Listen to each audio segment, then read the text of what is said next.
Hi, today I will start with 3 fun facts related to the topic, and some of them might be just something I made up. At the end of the video I will tell you which ones were true and which ones were just my fantasy. So first one, historically salt was very expensive commodity to a point that in Roman Empire soldiers were getting paid in salt. That is where word salary comes from. Second one, all the thoughts you have in your head are dependent on the salt. A third one, once a crackhead white powder dealer diluted his stuff with sodium bicarbonate, and surprisingly his clients were reporting that this new mix is amazing. Okay, now to the serious part. Everybody possibly heard this before.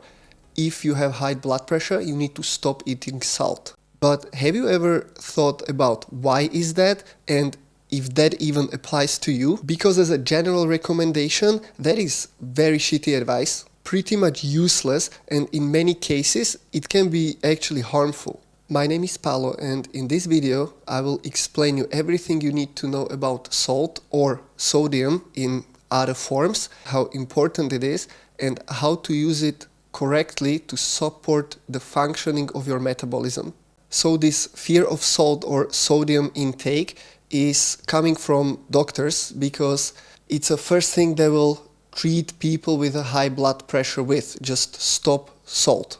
And there are pretty valid reasons behind it, however, that only applies to a fraction of people and probably not you.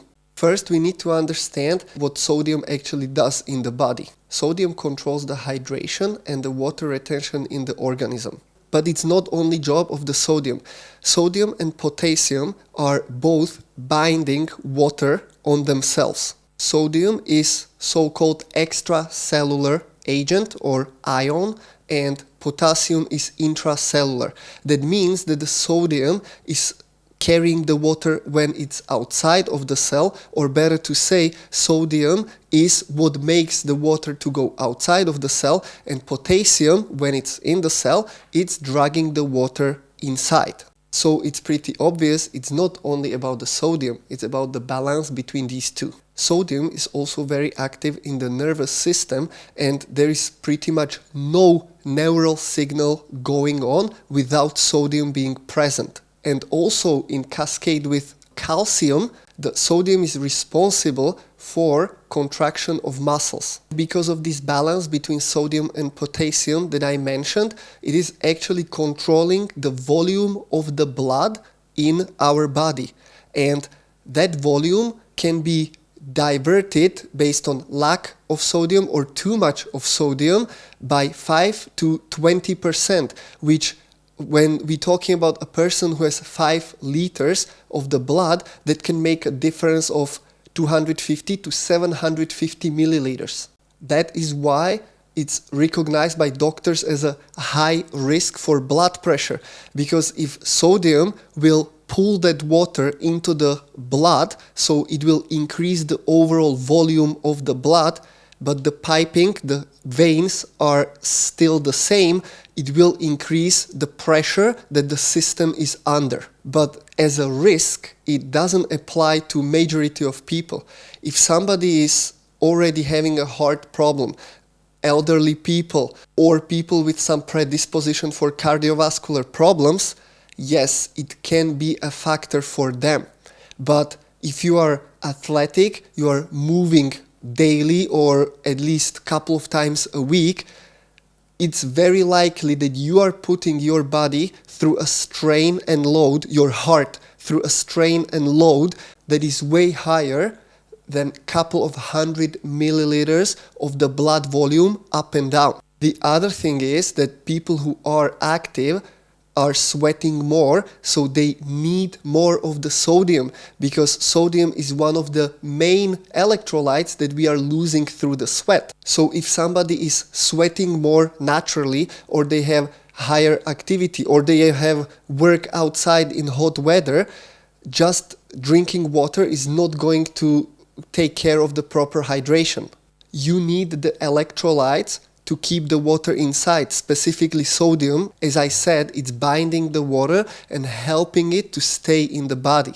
You can check a detailed breakdown of a hydration in a different video on this channel. So what can happen if we actually take this precaution of avoiding salt or sodium too far? At the deficiency that is not as critical, it can be simple fatigue, headaches, brain fog, a problem with focus, or even going to nausea and dizziness.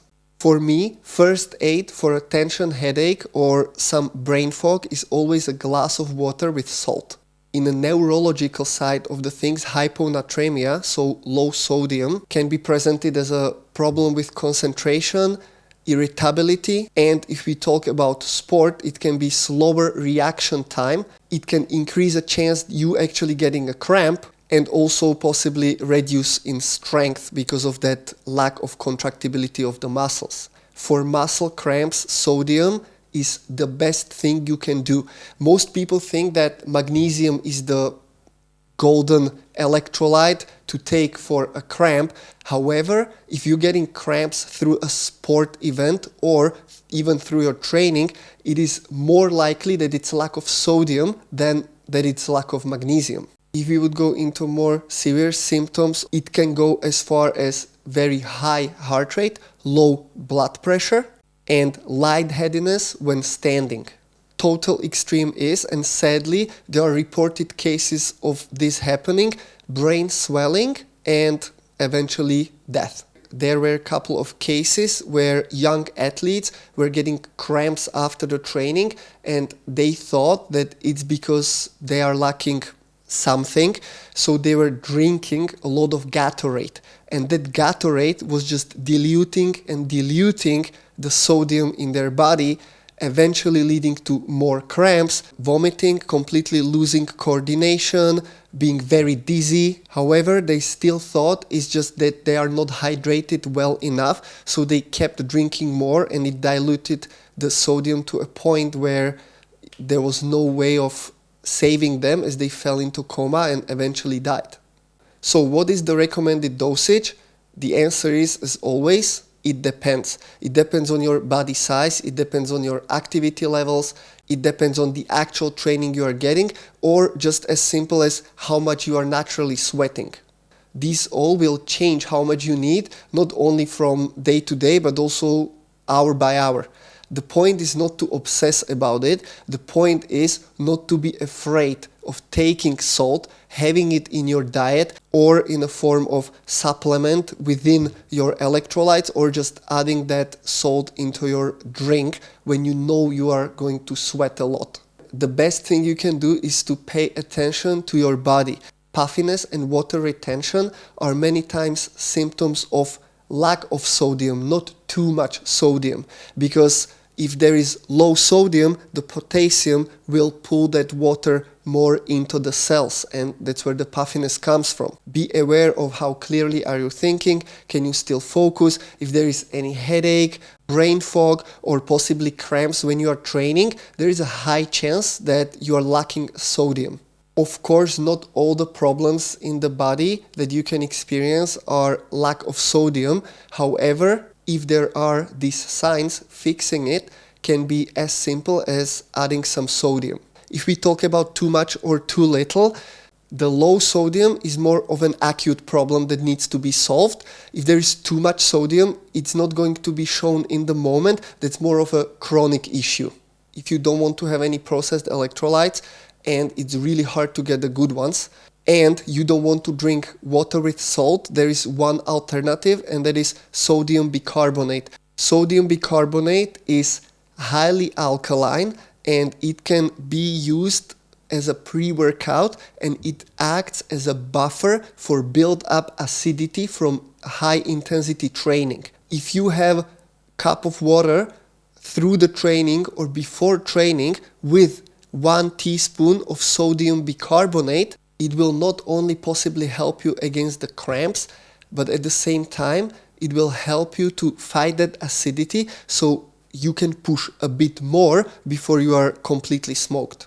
So just remember, it is part of our metabolism on so many levels. It is absolutely crucial part of the functioning and proper functioning of nervous system and neuromuscular system. And for a long-term reasons, we of course want to be aware of not having too much. On the other side, we also need to be mindful of not avoiding it. Water retention, headaches, dizziness or cramps might have solution that is way more simple than you would ever thought. Thank you for watching. My name is Paolo. Send this video to 2 people. First, somebody who is always complaining that they are puffy and they are retaining a lot of water. And second, somebody who has undiagnosed sodium phobia and needs to fix that. Actually, technically that might be even the same person. And as promised, here are the 3 facts from the beginning. Yes, Roman soldiers were paid in salt, and Latin word salarium is where word salary comes from. Also, second one was 100% true. Every single thought you have is caused and is thanks to a sodium gradient moving on the membrane of the cell. And the last one, the guy who diluted his product with sodium bicarbonate to enhance the experience of his clients. I made it up completely, but you never know. Placebo is very strong. Thank you for watching. If you have any comments, if you have any questions, please ask here on YouTube or reach out directly to me. See you next time.